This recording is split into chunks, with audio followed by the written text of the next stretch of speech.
I bought this car for $700, and here's how it happened.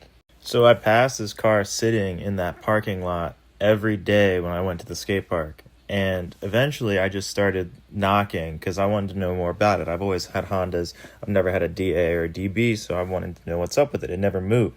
Well, after months of knocking and no one answering, I finally left a note. And the guy called me about 2 months later and said, "Hey, we don't live there anymore. I just keep the car there." And I was like, "Hey, I'd actually really like to buy it from you if you want to sell it." And I hadn't seen this badge right here yet, but save that for later.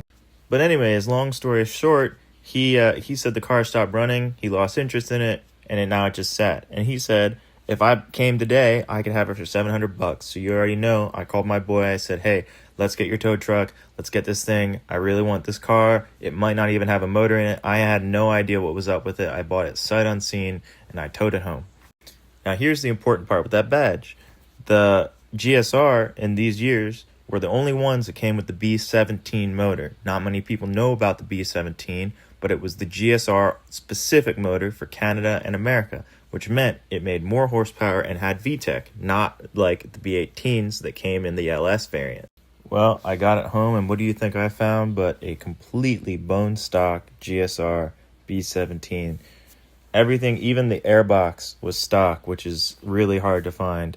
And it had 118,000 original miles. All the VINs matched. I couldn't believe my eyes, but I was a little bit unsure because he said it stopped running. So I started digging around, and it ended up just being an alternator. I put an alternator in it, and it fired right up. Now, for those of you who know, an alternator is no small job in these cars. The entire intake manifold has to come off, or you have to take off the entire driver's side suspension and weave it underneath. Either way, though, an alternator on a car that he said didn't running, that's a win for me. But that being said, that was kind of where the pros stopped and the cons began, as the interior was in a wreck. There was trash everywhere, there was mice droppings everywhere, and it needed a full restore in terms of getting everything back to working order. So if you like this, stick around for part 2, and I'll keep talking about what I did to fix this car.